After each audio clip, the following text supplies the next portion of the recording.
నమస్తే INB news కు స్వాగతం. ముందుగా ముఖ్యాంశాలు. అమెరికా ఉపాధ్యక్షుడు జేడీ వ్యాన్స్ తో ఇజ్రాయెల్ ప్రధాని సమావేశం. దేశ భద్రత విషయంలో ఎవరిపైన ఆధారపడమన్న నెతన్యాహు.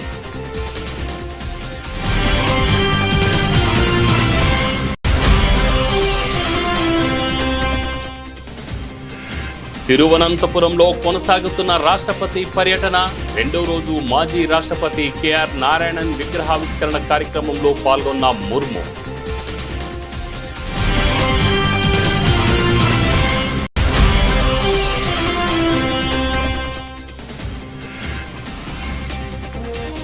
కేదార్నాథ్ ఆలయ ద్వారాలు మూసివేత. ఉట్టిమట్టు కేదారేశ్వరుడు.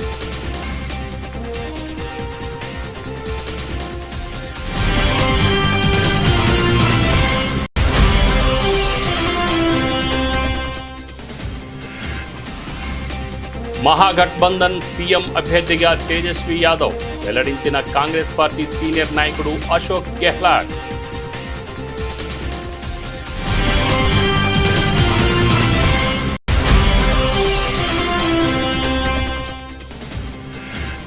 ఉస్మానియా నూతన ఆసుపత్రి నిర్మాణంపై ముఖ్యమంత్రి రేవంత్ రెడ్డి సమీక్ష. 2 ఏళ్లలో నిర్మాణం పూర్తి చేయాలని ఆదేశం.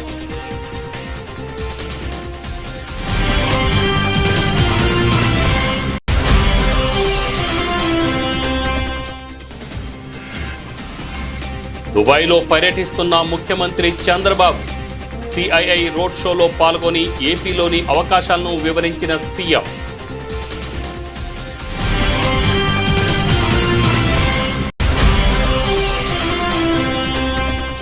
రాష్ట్రంలో అవినీతి విలయతాండం చేస్తుందన్న బీఆర్ఎస్ వర్కింగ్ ప్రెసిడెంట్ కేటీఆర్. ఇందిరమ్మ రాజ్యంలో పారిశ్రామికవేత్తలు వ్యాపారులు చేసుకోలేకపోతున్నారని విమర్శ.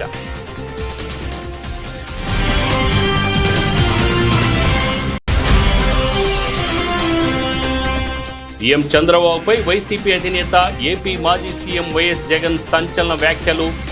ఏపీ ఉద్యోగులకు బాబు అరిచేతిలో వైకుంఠం చూపిస్తున్నారని ఎద్దేవా.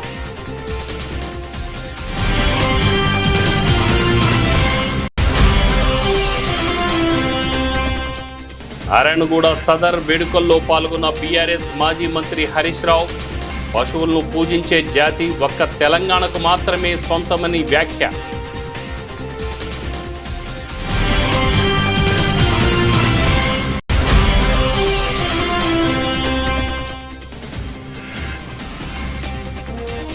ప్రభుత్వ నిర్లక్ష్యంతోనే తురకపాలెంలో వరుస మరణాలు. ప్రభుత్వ పనితీరుపై వైఎస్ఆర్సీపీ నాయకుల ఆగ్రహం.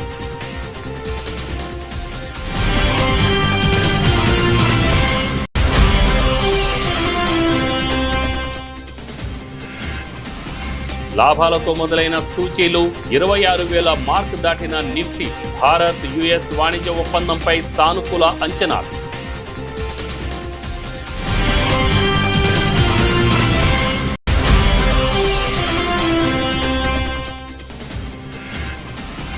ఫౌజీగా రానున్న ప్రభాస్. బర్త్డే స్పెషల్ గా టైటిల్ పోస్టర్ విడుదల. పవర్ఫుల్ లుక్ తో ఆకట్టుకుంటున్న ప్రభాస్.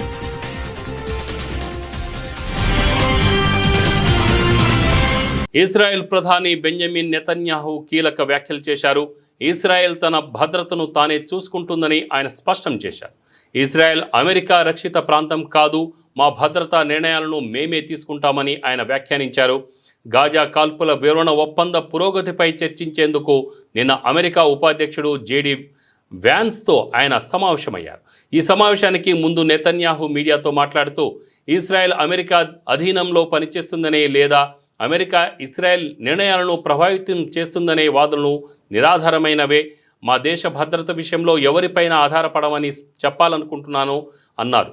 గాజాలో అంతర్జాతీయ దళాలను మోహరించాలన్న ప్రతిపాదనలపై ఆందోళన వ్యక్తం చేస్తూ ఆ ప్రాంతంలో భవిష్యత్తులో ఎదురయ్యే ముప్పులను తిప్పికొట్టే విషయంలోనూ ఇజ్రాయెల్ స్వయంగా చర్యలు తీసుకునే స్వేచ్ఛ కోల్పోకూడదు అని పేర్కొన్నారు. Good morning. A few days ago we had our historic visit by President Trump that will be etched in the annals of our nation's history. We're fortunate today to have a visit by Vice President, J.D. Vance. And I want to tell you a few things about that. First, in the last year, we've had an unmatched alliance and partnership with the United States. That is changing the Middle East, and it's also changing the world. It creates opportunities not only for security, but for the expansion of peace, which we're working on very, very diligently. And it's just unmatched. I've been here a few years. You know, I've been through several administrations. I welcome the partnership and the assistance we've had, but there's never been anything like that. And President Trump said that. It's like a partnership. It's never happened before. Well, that includes a close circle, both on our side and on the American side. And President Trump knows. తిరువనంతపురంలో రాష్ట్రపతి ద్రౌపది ముర్ము పర్యటన కొనసాగుతుంది. తొలి రోజు శబరిమల అయ్యప్ప స్వామిని ముర్ము దర్శించుకున్నారు. అనంతరం రెండో రోజు పర్యటనలో భాగంగా మాజీ రాష్ట్రపతి కేఆర్ నారాయణన్ విగ్రహ ఆవిష్కరణ కార్యక్రమంలో రాష్ట్రపతి పాల్గొని ప్రసంగించారు. Ladies and gentlemen, I am happy to be present here among you all today to pay tribute to the former President of India, late Sri K.R. Narayan ji. Sri Narayan was an eminent statesman, diplomat and scholar. I consider it an honor to unveil the bust of late Sri K.R. Narayan here at Raj Bhavan today. I would like to thank Sri Ramnath Kovind ji, former President of India, under whose guidance this initiative has been taken. I am sure that his memory will inspire people to uphold the values of equality, integrity and public service that he stood for. Late Sri K.R. Narayan's life is a story of courage, perseverance and self-belief. Through immense dedication and the power of education, he went on to occupy the highest constitutional office of our nation. His academic excellence was a symbol of what determination and opportunity can accomplish when guided by purpose. Before entering politics, Sri K.R. Narayan built a distinguished career in the Indian Foreign Service. Sri Narayan upheld India's values of peace, justice and cooperation with utmost sincerity. After his diplomatic career, he was elected to Parliament and went on to service as Union Minister. ఉత్తరాఖండ్లోని కేదార్నాథ్ ఆలయ ద్వారాలను మూసివేశారు. శీతాకాలం నేపథ్యంలో భాయ్ దూజ్ పండగ రోజున శాస్త్రోక్తంగా ఆలయ తలుపులను మూసివేయడం ఆనవాయితీగా వస్తున్నది. ఆలయాన్ని మూసివేయనున్న నేపథ్యంలో పూలతో అందంగా అలంకరించారు. ఉత్తరాఖండ్ ముఖ్యమంత్రి పుష్కర్ సింగ్ ధామీ సైతం ఆలయానికి చేరుకొని స్వామివారిని దర్శించుకున్నారు. గురువారం వేకువజామున 4 గంటలకు ఆలయ తలుపులు మూసివేసే ప్రక్రియను ప్రారంభించారు. ఉదయం 4 గంటలకు ప్రత్యేక పూజలు ముగిసిన తర్వాత ద్వారాలను మూసివేసి పంచముఖి డోలి యాత్ర ఉఖీమఠ్కు బయలుదేరింది. 6 నెలల పాటు బాబా కేదార్ ఉఖీమఠ్లోని ఓంకారేశ్వర్ ఆలయంలో కేదారేశ్వరుడు పూజలందుకోనున్నాడు.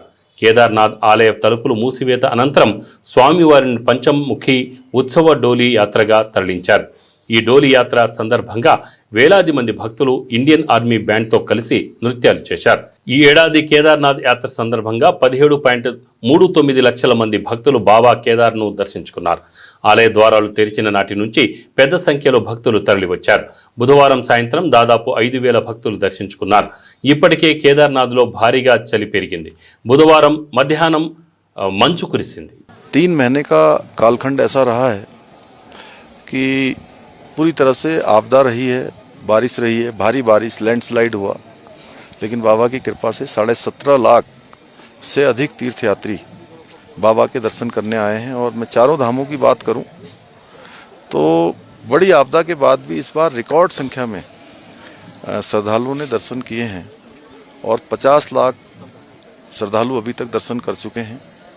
अभी भगवान बद्री विशाल की यात्रा लगभग 1 माह तक आगे चलेगी और हमारा प्रयास होगा कि ये यात्रा भी भगवान बद्री विशाल की कृपा से, बाबा केदार की कृपा से अच्छे प्रकार से संपन्न हो, सभी की यात्रा अच्छी हो, सरल हो, सुगम हो। और ये स्थल जो आप देख रहे हैं 2013 की आपदा में बहुत बुरी तरह से ये क्षतिग्रस्त हो गया था। काफ़ी नुकसान इस परिसर का हो गया था, आसपास के क्षेत्रों का हो गया था। हमारे प्रधानमंत्री आदरणीय नरेंद्र मोदी जी के नेतृत्व में, उनके मार्गदर्शन में यहाँ पर नवनिर्माण और पुनर्निर्माण का कार्य चल रहा है। బీహార్లో మహాగఠబంధన్ తరఫున సీఎం అభ్యర్థిగా ఆర్జేడీ అగ్రనాయకుడు తేజస్వి యాదవ్ను ఎన్నుకున్నారు. ఈ విషయాన్ని కాంగ్రెస్ పార్టీ సీనియర్ నాయకుడు అశోక్ గెహ్లాట్ వెల్లడించారు. All India Congress committee Ashok గెహ్లాట్ను బీహార్ అసెంబ్లీ ఎన్నికల కోసం సీనియర్ ఎన్నికల పరిశీలకుడిగా నియమించింది. పార్టీ జాతీయ అధ్యక్షుడు మల్లికార్జున్ ఖర్గే అగ్రనాయకుడు రాహుల్ గాంధీలను సంప్రదించిన అనంతరం తేజస్వి యాదవ్ను ప్రతిపక్ష కూటమి తరఫు సీఎం అభ్యర్థిగా ఎన్నుకోవాలని నిర్ణయించామని గెహ్లాట్ పాట్నాలో నిర్వహించిన ప్రెస్ కాన్ఫరెన్స్లో చెప్పారు. इनकी पार्टी के अध्यक्ष जी से क्या पता ही हमारा नेता तो हो गया तेजस्वी यादव, आपका नेता कौन है बता दीजिए। इससे काम नहीं चलेगा कि नीतीश कुमार के नेतृत्व में चुनाव लड़ा जाएगा। अगला मुख्यमंत्री का उम्मीदवार हमें कौन है ये उनको बताना पड़ेगा, ये हमारी मांग है। और मांग क्यों है? इसलिए है, आपने देखा महाराष्ट्र के अंदर जो शिंदे थे वो मुख्यमंत्री तत्कालीन, इन नेताओं ने कहा शिंदे के लीडरशिप में चुनाव लड़ा जाएगा। मैसेज दिया गया ये मुख्यमंत्री बनेंगे और बाद में मुख्यमंत्री बना दिया और किसी को। यही बात लागू क्या हो रही है? अमित शाह जी आए, कहते चले गए, हम चुनाव के बाद में तय करेंगे मुख्यमंत्री कौन बनेगा हमारा। రాష్ట్ర ప్రభుత్వం ప్రతిష్టాత్మకంగా భావిస్తున్న ఉస్మానియా నూతన ఆసుపత్రి నిర్మాణాన్ని 2 ఏళ్లలో పూర్తి చేయాలని ముఖ్యమంత్రి రేవంత్ రెడ్డి అధికారులను ఆదేశించారు. ఉస్మానియా నూతన ఆసుపత్రి నిర్మాణంపై తన నివాసంలో సీఎం సమీక్ష నిర్వహించారు.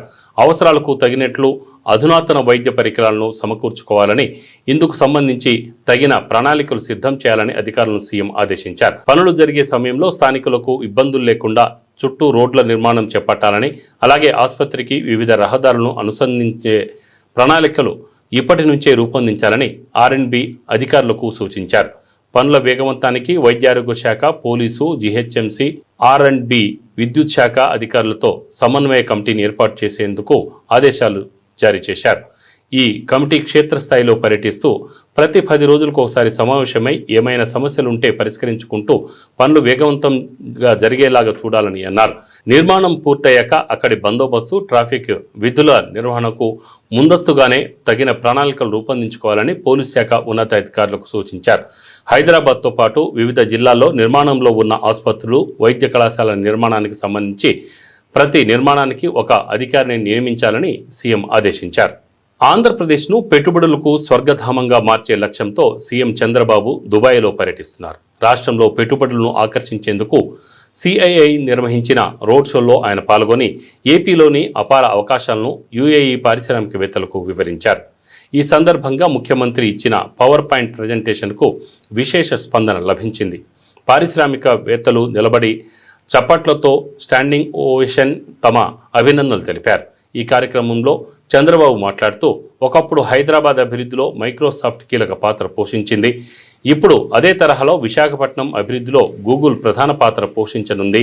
గూగుల్ సంస్థ విశాఖలో భారీ AI డేటా హబ్ను ఏర్పాటు చేస్తోంది. దీంతో విశాఖ భవిష్యత్ సాంకేతికతకు కేంద్రంగా మారనుంది అని స్పష్టం చేశారు. Growth engines, I told you very clearly, this is where we are moving. Now I am requesting all of you, 14th and 15th in Visakhapatnam Partnership Summit. One thing I want to promote investment, and at the same time I want to request you to come to Visakhapatnam and witness what is happening in India, what we are going to provide in Andhra Pradesh. Ultimately, I request our friend to bring here every person with proposal. At least one proposal. Seeing is belief. Come to Andhra Pradesh. You have seen my track record even earlier. We won't disappoint you. We will service at most efficiently. Once you decide to invest in Andhra Pradesh, it will be our project. That means investor and government project. రాష్ట్రంలో అవినీతి విలేతాండం చేస్తున్నదని BRS working president KTR విమర్శించారు. గ్రామ స్థాయి నుంచి secretariat వరకు అక్రమాలు జరుగుతున్నాయని ఆరోపించారు. సీఎం రేవంత్ రెడ్డి 1000 కోట్లు సంపాదిస్తే 100 కోట్లు సంపాదించుకోవడంలో మంత్రులు ఉన్నారని ధ్వజమెత్తారు. రాష్ట్రంలో తుపాకులతో బెదిరించే సెటిల్మెంట్ సెంటర్లు ఫుల్ అయ్యాయని, తూకాలు వేసే ధాన్యం కొనుగోలు కేంద్రాలు మాత్రం నిల్ అని ఆగ్రహం వ్యక్తం చేశారు. ఇందిరమ్మ రాజ్యంలో పారిశ్రామికవేత్తలు వ్యాపారాలు చేసుకోలేకపోతున్నారని విమర్శించారు. ఇది ఇందిరమ్మ రాజ్యం కాదని మాఫియా రాజ్యమని చెప్పారు. పార్టీ నేతలతో కలిసి తెలంగాణ భవన్లో కేటీఆర్ మీడియాలో మాట్లాడారు. బీజేపీ ఎట్లాగో అమ్ముడుపోయింది వీళ్ళకి, ముఖ్యంగా బీజేపీ కాంగ్రెస్ ఇలా జాయింట్ వెంచర్ గవర్నమెంట్ నడుపుతున్నాయి. ఇక్కడ అందరికీ తెలుసు అది. BJP Congress joint venture government నడుస్తుంది తెలంగాణలో. ఇది అక్షర సత్యం. నేను అడుగుతున్నా, బండి సంజయ్, అమిత్ షా ఎందుకు మాట్లాడతలేరండి? ఓపెన్గా ఇంత జరుగుతుంటే, ఐఏఎస్ అధికారులు రాజీనామాలు చేస్తుంటే, పారిశ్రామికవేత్తల తలకు తుపాకులు పెడుతుంటే, పోలీసు వాళ్ళను మంత్రులు తరిమి కొడుతుంటే ఇంటికి పోతే ఎందుకు మాట్లాడదు బీజేపీ? ఏం అడ్డం వస్తుంది మీ గొంతుకి? ఎందుకు మీ సిబిఐ లాంటి సంస్థలు ఎందుకు వస్తలేవు? సిబిఐకి జనరల్ కన్సెంట్ ఇచ్చిండ్రు కదా, రమ్మను, ఎంక్వైరీ చేయమనండి, సువమోటోగా తీసుకోమనండి. ఇవేవి కనబడవు. అందుకే నేను అంటున్నా, ఈ రాష్ట్రాన్ని కాపాడుకోవాలి అంటే ఇంకా బీజేపీ వల్ల కాదు, ఇంకెవడి వల్ల కాదు, కేవలం కేసీఆర్ గారి నాయకత్వాన్ని తిరిగి తెచ్చుకుంటే తప్ప ఈ విశృంఖల, ఈ దుర్మార్గ ముఠాలకు, ఈ అరాచక పర్వాలకు తెరదించాలి అంటే ప్రజల చేతుల్లో నా శక్తి ఉంది. సెటిల్మెంట్లకు అడ్డాగా మారింది ముఖ్యమంత్రిలని నేను చెప్తున్నా. ఏం సర్దుబాటు ఇంతకీ? అంటే మా వాటా మీ వాటా కుదిరింది. చాలా విచిత్రం ఏంటంటే, మీ మీడియాలో ఒక వార్త వచ్చింది, నేను చూస్తాను, నవ్వుకున్నది. ఇదంతా టాస్క్ ఫోర్స్ పోలీసుల అత్యుత్సాహం వల్లే అంట. అంటే వాడు దోచుకున్నది బాగానే ఉంది, ఇప్పుడు తుపాకీ పంపింది బాగానే ఉంది, పారిశ్రామికవేత్తకు తుపాకీ పెట్టింది బాగుంది, కానీ పోలీసు వాడు దొంగ ఇంటికి పోతే మాత్రం తప్పైందంట. పోలీసు వాళ్ళు వాళ్ళ డ్యూటీ చేయబోయి దొంగ ఇంటికి పోయి దొంగను పట్టుకునే ప్రయత్నం చేస్తే మాత్రం పోలీసు వాళ్ళ అత్యుత్సాహం వల్ల జరిగిందంటే ఇదంతా. అంటే ఎంత చండాలం, ఎంత అరాచకంగా ఉందో ఈ రాష్ట్రం, ఈ పరిపాలన. ప్రజలు మొహం మీద ఉంచిన చివరికి తుడుచుకొని పోయేంత. నేను అడుగుతున్నా, రేవంత్ రెడ్డి కంటే బలహీనమైన ముఖ్యమంత్రిని ప్రపంచంలో మీరు ఎక్కడైనా చూసినరా? ఒక మంత్రి కుమార్తె నిన్ను సీదా అంటుంది ముఖం పట్టుకొని, నువ్వే తుపాకి ఇచ్చినావు అని. నువ్వు ఆ మంత్రిని తీసే దమ్ము కూడా లేదు నీకు. నువ్వేం ముఖ్యమంత్రివా? నాకు అర్థం కాదు. నువ్వు ముఖ్యమంత్రివా? గింత అసమర్థ, గింత పనికిమాలిన, నీ సొంత క్యాబినెట్లో పనిచేసే మంత్రికి నువ్వంటే గౌరవం లేదు. ఏ ఒక్క మంత్రికి లేదు, పని ఆమెకే కాదు, ఏ ఒక్కడికి లేదు. జూపల్లి కృష్ణారావు నీకు వ్యతిరేకంగా ఉత్తరమే రాసిండు, ఆయనని తీయలేవు. కోమటిరెడ్డి వెంకటరెడ్డి తెల్లారలేస్తే నిన్ను పక్క తీసుకుపోయి తిడుతూనే ఉన్నాడు, ఆయనను ముట్టలేవు. నువ్వేం ముఖ్యమంత్రివా? నాకు అర్థం కాదు. ఒక్క మంత్రికి నువ్వంటే గౌరవం ఉందా? ఒక్క మంత్రి శాఖ మీద నీకు పట్టుందా? పంపకాల్లో వాటాలు పంచాయతీలు తప్ప ఏముంది చెప్పండి రాష్ట్రంలో? వైసీపీ అధినేత, ఏపీ మాజీ సీఎం వైఎస్ జగన్మోహన్ రెడ్డి ముఖ్యమంత్రి చంద్రబాబుపై సంచలన వ్యాఖ్యలు చేశారు. 20 ఏళ్ల పాటు హైదరాబాద్తో చంద్రబాబుకు సంబంధం లేదని విమర్శించారు. హైటెక్ సిటీకి నాటి ముఖ్యమంత్రి నేదురుమల్లి జనార్దన్ శంకుస్థాపన చేయగా హైటెక్ సిటీ అభివృద్ధి తన వల్లేనంటూ బీరాలు పలుకుతున్నారని ఆరోపించారు. తాడేపల్లి నివాసంలో గురువారం ఏర్పాటు చేసిన మీడియా సమావేశంలో కూటమి పాలన, చంద్రబాబు వ్యవహార శైలిపై విరుచుకుపడ్డారు. చంద్రబాబు నిజాలను ఎప్పుడూ అంగీకరించారని తెలిపారు. ఏపీ ఉద్యోగులకు బాబు అరచేతిలో వైకుంఠం చూపిస్తున్నారని ఎద్దేవా చేశారు. ఎన్నికలయ్యాక ఉద్యోగులకు మెరుగైన పీఆర్సీ, ఐఆర్ గురించి అనేక వాగ్దానాలు చేశారని గుర్తు చేశారు. ఉద్యోగులకు జీపీఎస్ లేదు, ఓపీఎస్ లేదని ఉద్యోగులను మోసం చేసి వికృత ఆనందం పొందుతున్నారని ఆరోపించారు. చంద్రబాబు నాయుడు అనే వ్యక్తికి నా సిగ్గు, నా లజ్జ ఏమీ లేవు. సిగ్గన్నా ఉంటే కొంచెం ఏదన్నా చెప్తే సిగ్గుపడతాడు అనుకోవచ్చు. లజ్జన్నా ఉంటే కనీసం సరే అషేమ్డ్గా ఫీల్ అవుతాడని చెప్పని అనుకోవచ్చు. అషేమ్డ్గా ఫీల్ అయ్యేది లేదు, సిగ్గు అంతకన్నా లేదు. సో ఎంబారెస్మెంట్ లేదు, అషేమ్డ్గా ఫీల్ అయ్యేది లేదు. అధికారంలో ఉన్న చంద్రబాబు నాయుడు పాలన ఒకవైపున గాలికి ఎగిరిపోయినట్టుగా కనిపిస్తుంది, మరోవైపున రాష్ట్రంలో ఒక యాడ్ ఏజెన్సీ నడిపిస్తా అన్నట్టుగా రాష్ట్రం నడుస్తూ ఉంది. మాటలు చూస్తే ఏమో కోటలు దాటుతూ ఉన్నాయి, పర్ఫార్మెన్స్ చూస్తే ఏమో వీక్.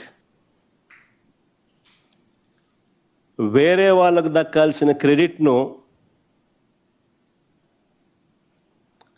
తానే చోరీ చేయడంలో మాత్రం చంద్రబాబు పీక్. పర్ఫార్మెన్స్ ఏమో వీక్, వేరే వాళ్ళకు దక్కాల్సిన క్రెడిట్ తానే చోరీ చేయడంలో మాత్రం చంద్రబాబు పీక్. రాష్ట్రం ఇవాళ ఒక యాడ్ ఏజెన్సీ మాదిరిగా నడుస్తూ ఉంది. 50,000 మంది ఆర్టీసీ ఉద్యోగుల మీద కన్నుబడింది. 1,00,000 మందికి పైగా ఉన్న ఆప్కాస్ ఉద్యోగస్తుల మీద కన్నుబడింది. దాదాపుగా 1,35,000 మంది పైచిలుకున్న సచివాలయం ఉద్యోగస్తుల మీద కన్నుబడింది. ఒకసారి వీళ్ళని క్లీన్ చేసేసినాడు అని అంటే తర్వాత మిగిలిన వాళ్ళని కూడా స్లోగా క్లీన్ చేయొచ్చు అన్నది ఈయన దృక్పథం. ప్రజలకు ఏమన్నా చేస్తున్నాడా అని అంటే ఏమీ, అదొక పెద్ద సున్నా కనిపిస్తుంది. ఎప్పుడూ చూడని పరిస్థితులు ఈరోజు గమనిస్తూ ఉన్నాం. విద్య, వైద్యం, వ్యవసాయం, గవర్నెన్స్, లా అండ్ ఆర్డర్ మొత్తం అన్నీ కూడా తిరోగమనమే కనిపిస్తాయి. There is nothing that Chandrababu Naidu can say దీనివల్ల నేను మేలు చేయగలిగాను అని చెప్పి. స్కూళ్ళల్లో నాడు నేడు పనులు ఆగిపోయాయి. గోరుముద్ద క్వాలిటీ పోయింది. టోఫుల్ క్లాసులు 3వ తరగతి నుంచి చెప్పే టోఫుల్ క్లాసులు ఎత్తేసినాడు. ఇంగ్లీష్ మీడియం చదువులు గాలికి ఎగిరిపోయాయి. 8వ తరగతి పిల్లలకి ఇచ్చే ట్యాబులు ఆగిపోయినాయి. పుష్పాలను పూజించేది బతుకమ్మ పండుగని, పశువులను పూజించే జాతి ఒక్క తెలంగాణకు మాత్రమే సొంతమని బీఆర్ఎస్ మాజీ మంత్రి హరీష్ రావు అన్నారు. హైదరాబాద్లోని నారాయణగూడ సదర్ వేడుకల్లో ఆయన పాల్గొని మాట్లాడారు. యాదవ్ సోదర సోదరీమణులకు సదర్ శుభాకాంక్షలు తెలిపారు. ముఖ్యంగా సదర్ అంటే ఒక ప్రత్యేకత అని, యాదవ్ జాతి దీపావళి సందర్భంగా దున్నలను పూజించే గొప్ప సంస్కృతికి ఈ పండుగ చిహ్నమని పేర్కొన్నారు. దీపావళి అంటేనే మహాలక్ష్మి, లక్ష్మీ దేవతకు పూజిస్తామని, యాదవులకు లక్ష్మి అంటే పాలు అని తెలిపారు. మరి ఆ పాలను ఇచ్చినటువంటి పాడి వంటి దున్నలను పూజించేటువంటి గొప్ప సంస్కృతి మన హైదరాబాద్కు మాత్రమే దక్కిందని కొనియాడారు. అధికారికంగా జరిపిస్తామని మాటకే పరిమితమైంది తప్ప ఏ ఒక్క చిన్న ఏర్పాటు కూడా చేయలేదు. పోయిన సంవత్సరం చేయలేదు, ఈ సంవత్సరం కూడా చేయలేదు. ఇక నిర్వాహకులను అడిగితే వాళ్ళే చెప్తారు. బట్ ఏది ఏమైనా ఈరోజు కేసీఆర్ గారికి యాదవులంటే ఎంత ప్రేమో, ఎంత గౌరవమో మీ అందరికీ తెలియదు కాదు. కేసీఆర్ గారి ప్రభుత్వంలో మంత్రులుగా ఉన్నారు, 4 ఎమ్మెల్యేలు ఉన్నారు, రాజ్యసభ సభ్యులు ఉన్నారు, శాసన మండలిలో ఉన్నారు, కార్పొరేషన్ చైర్మన్లు ఉన్నారు. ఇవాళ ఏంటో పరిస్థితి నాకంటే ఎక్కువ మీకే తెలుసు. ప్రభుత్వ వైఫల్యం, అసమర్థత పాలన కారణంగానే తురకపాలెం గ్రామంలో వరుస మరణాలు సంభవిస్తున్నాయని, 6 నెలలైనా ప్రభుత్వంలో చలనం రావడం లేదని వైఎస్ఆర్ కాంగ్రెస్ పార్టీ నాయకులు ఆగ్రహం వ్యక్తం చేస్తున్నారు. గుంటూరు ప్రభుత్వ ఆసుపత్రిలో చికిత్స పొందుతున్న తురకపాలెం గ్రామానికి చెందిన శీలం సలోమి అనే మహిళను పరామర్శించిన అనంతరం వారు మీడియాతో మాట్లాడారు. రాష్ట్ర రాజధాని అమరావతికి సమీపంలో ఉన్న ప్రభుత్వం పట్టించుకోవడం లేదని, రాష్ట్ర ప్రభుత్వానికి చేతకాకుంటే కేంద్ర ప్రభుత్వం సాయం తీసుకోవాలని సూచించారు. మృతుల కుటుంబాలకు ₹1,00,00,000 ఆసుపత్రిలో చికిత్స పొందుతున్న వారి బాధితులకు 25 లక్షల రూపాయలు పరిహారం చెల్లించాలని డిమాండ్ చేశారు. తక్షణం గ్రామంలో శాశ్వతంగా హెల్త్ క్యాంప్ ఏర్పాటు చేసి అందరికీ పరీక్షలు చేయాలని కోరారు. ఈ కార్యక్రమంలో మాజీ మంత్రులు అంబటి రాంబాబు, సాకే శైలజానాథ్, పత్తిపాడు నియోజకవర్గ YSRCP in charge Balasani Kiran, party legal cell రాష్ట్ర అధ్యక్షుడు మనోహర్ రెడ్డి, వైఎస్ఆర్సీపీ గుంటూరు సిటీ అధ్యక్షురాలు నూరి ఫాతిమా తదితరులు పాల్గొన్నారు. చాలా దురదృష్టకరం. 5 మాసాల నుంచి కూడా ఈ తురకపాలెం అనేది ఒక అంతులేని కథలాగా కొనసాగుతూ ఉంది. ఇప్పటికి వైఎస్ఆర్ కాంగ్రెస్ పార్టీ టీమ్స్, డాక్టర్లు కానీ రాజకీయ నాయకులు కానీ సుమారుగా తురకపాలెన్ని 3-4 సార్లు సందర్శించడం జరిగింది. మొన్ననే కలెక్టర్ గారికి కూడా మేము ఒక రిప్రజెంటేషన్ ఇవ్వడం జరిగింది. దీని మీద తక్షణమే యాక్షన్ తీసుకోండి. కొద్ది మాసంలోనే, కొద్ది టైంలోనే 45 మరణాలు ఆ గ్రామంలో సంభవించాయి. ఒక విచిత్రమైన వ్యాధి రావడం, ఆ వ్యాధి వల్ల మరణించడం అనేది చాలా దురదృష్టకరమైనటువంటి పరిణామం. అయినా కూడా ప్రభుత్వం ఇంతవరకు ఈ వ్యాధిని నివారించలేకపోవడం చాలా దురదృష్టకరం. మనం ఒక ఆధునిక సమాజంలో ఉన్నాం, వైద్యం బాగా వస్తువులు పెరిగినటువంటి సమాజంలో ఉన్నాం. గుంటూరు కోతవేటు దూరంలో ఉన్నటువంటి గ్రామంలో కూడా 5 నెలలకు కూడా ఈ వ్యాధిని నివారించలేకపోయారు అంటే ఇది ప్రభుత్వ అసమర్థత, అలసత్వం అని మరోసారి చెప్పదలుచుకున్నాం. అనేక సందర్భాల్లో చెబుతున్నప్పటికీ కూడా ఈ ప్రభుత్వం దీని మీద దృష్టిని సారించలేకపోతోంది. ఇది చాలా దురదృష్టకరమైన పరిణామం. దీని మీద తక్షణమే ఇప్పటికైనా నిద్రపోతున్నటువంటి ప్రభుత్వం లేచి వారికి రక్షణ కల్పించవలసిన అవసరం ఉన్నది. అక్కడ అనేక చర్యలు తీసుకోవాల్సిన అవసరం ఉందని మరొకసారి ఈ సులోమి అనే మహిళ ఆరోగ్యం దెబ్బతినేటటువంటి పరిస్థితుల్లో మేము వచ్చి పలకరించి ప్రభుత్వానికి హెచ్చరిక చేద్దామనే ఉద్దేశంతో మేము రావడం జరిగింది. ప్రభుత్వం ఇప్పటికైనా సరైన సక్రమమైనటువంటి వైద్యం అందించాలి, తగిన చర్యలు తీసుకోవాలని మరొకసారి డిమాండ్ చేస్తున్నాం. ప్రపంచ మార్కెట్ల నుంచి మిశ్రమ సంకేతాలు ఉన్నప్పటికీ భారత స్టాక్ మార్కెట్లు ఈరోజు ట్రేడింగ్ను భారీ లాభాలతో ప్రారంభించాయి. ముఖ్యంగా ఐటీ షేర్లలో వెల్లువెత్తిన కొనుగోలు మద్దతుతో సూచీలు ఉత్సాహంగా కదిలాయి. భారత్, అమెరికా మధ్య త్వరలో వాణిజ్య ఒప్పందం కుదర్చొచ్చన్న సానుకూల అనుమానాలు మదుపరుల్లో కొత్త ఉత్సాహాన్ని నింపాయి. ట్రేడింగ్ ప్రారంభంలో బీఎస్సీ సెన్సెక్స్ 727.81 పాయింట్లు పెరిగి 85,154.15 వద్దకు చేరుకుంది. అలాగే ఎన్ఎస్సి నిఫ్టీ 188.6 పాయింట్లు లాభపడి కీలకమైన 26,000 మార్కును అధిగమించి 26,057.20 వద్ద ట్రేడ్ అవుతోంది.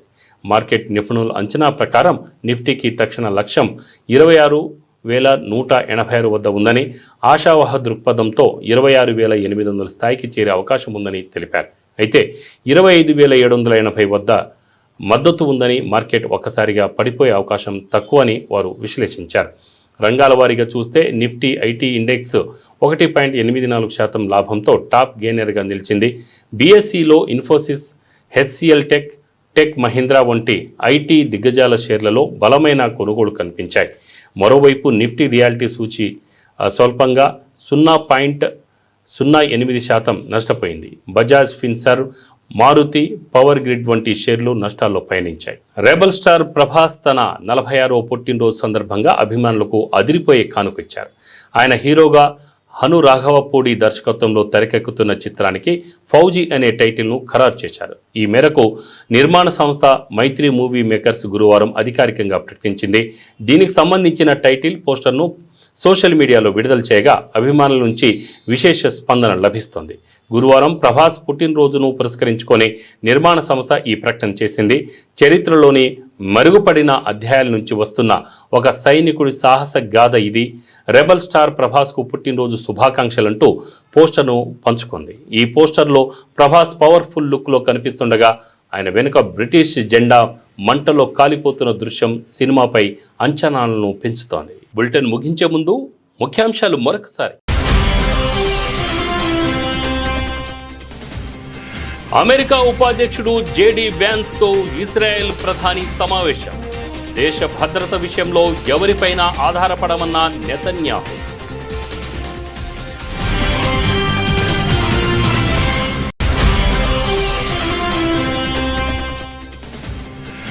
తిరువనంతపురంలో కొనసాగుతున్న రాష్ట్రపతి పర్యటన.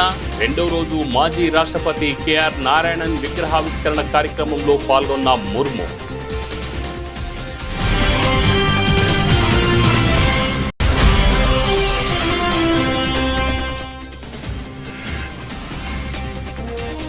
కేదార్నాథ్ ఆలయ ద్వారాలు మూసివేత. ఉట్టిమట్టు కేదారేశ్వరుడు.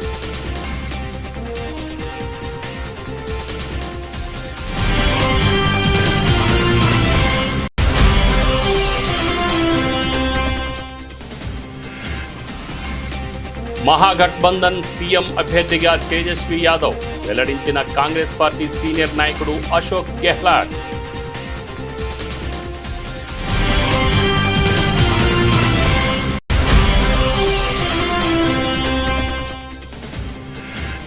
ఉస్మానియా నూతన ఆసుపత్రి నిర్మాణంపై ముఖ్యమంత్రి రేవంత్ రెడ్డి సమీక్ష.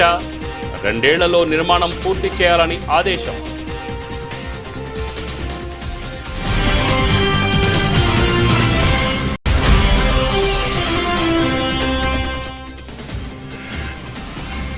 దుబాయ్లో పర్యటిస్తున్న ముఖ్యమంత్రి చంద్రబాబు.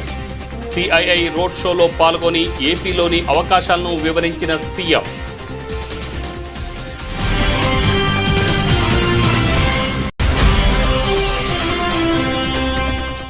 రాష్ట్రంలో అవినీతి విలయతాండం చేస్తుందన్న బీఆర్ఎస్ వర్కింగ్ ప్రెసిడెంట్ కేటీఆర్. ఇందిరమ్మ రాజ్యంలో పారిశ్రామికవేత్తలు, వ్యాపారులు చేసుకోలేకపోతున్నారని విమర్శ.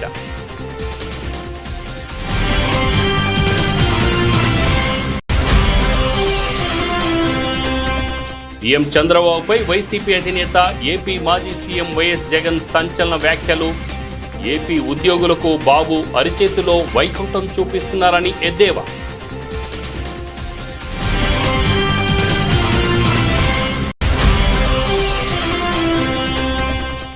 నారాయణగూడ సదర్ వేడుకల్లో పాల్గొన్న బీఆర్ఎస్ మాజీ మంత్రి హరీష్ రావు.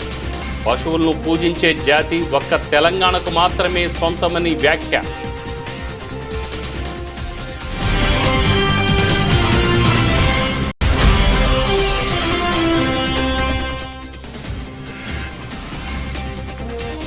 ప్రభుత్వ నిర్లక్ష్యంతోనే తురకపాలెంలో వరుస మరణాలు. ప్రభుత్వ పనితీరుపై వైఎస్ఆర్సీపీ నాయకుల ఆగ్రహం.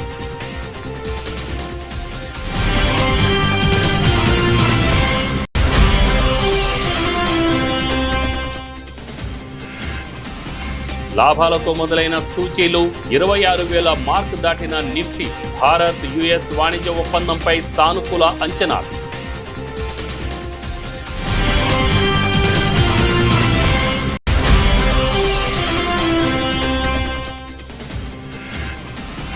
ఫౌజీగా రానున్న ప్రభాస్.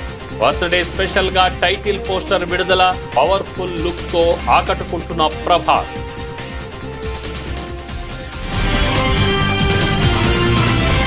ఇవి బులెటిన్ వివరాలు. చూస్తూనే ఉండండి